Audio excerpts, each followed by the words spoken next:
Christmas period is over, 2017 well underway, only 17 Premier League games left, so it's the perfect time to get Paul Mariner's predictions for his top four. We would have done top six, but the TV screen isn't big enough, so send us your suggestions. Paul, let's start the countdown, shall we, with your fourth place pick come the end of the season in the Premier League. Well, I'm going off present form, and I'm trying to look ahead a little bit to the Champions League against Bayern Munich. I just think it's going to be a difficult ask for Arsenal to get anywhere close to the Premiership this season.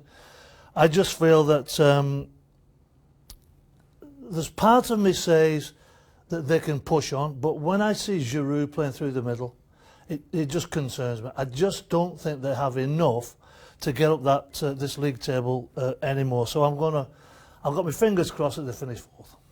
Not a great deal of confidence. Gosh, it sounds like pain in your voice. It is.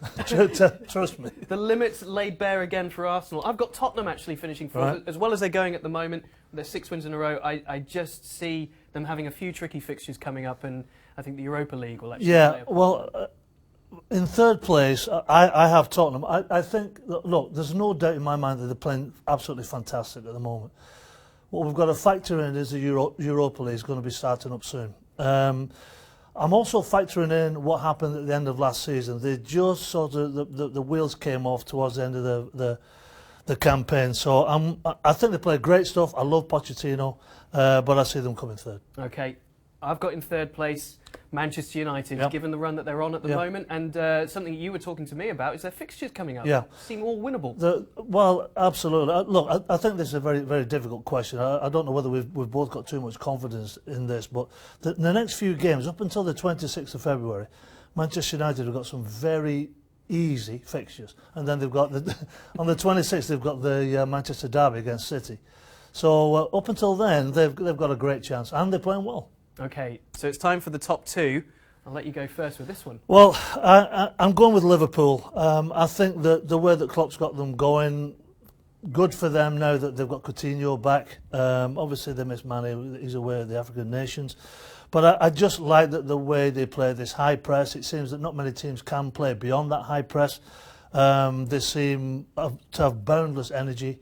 Obviously, a little question mark about Clavin at the back. I'm not quite sure when's Matip going to get in to strengthen that defence, but I think they've got enough in the tank to finish second. I'm with you.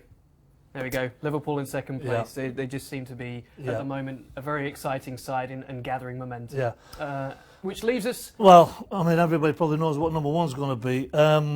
Look, the elephant in the room is the Costa situation. If Conte can come to some arrangement with ownership and with Costa to make sure that he stays until the end of the season, and then who knows what happens after that. I think they've got enough. We saw at the weekend against Leicester, for me, they came out the block so fast. They got the early goal through Alonso, and they looked together. You know, they reminded me a little bit, actually, of Leicester last season, where, you know, when the ball went to the back of the net, they were all hugging each other. So that's key. And when you've got a dressing room so locked together, that's massive for a coach. And Conte, I've always said it all season, he's the 12th man in this team. He's a phenomenal coach on the sidelines. So, no Manchester side in your top four. You see them both missing out.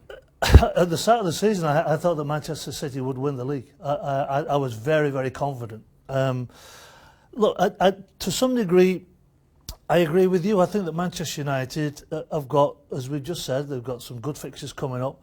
They've got the momentum. Mourinho seems to have his swagger back. They seem to be going for it, you know, like Ferguson used to do in the late stages of the game. So there's no reason, you know, why they can't. But it's I just feel that those four teams will just have enough to keep City and Manchester United out.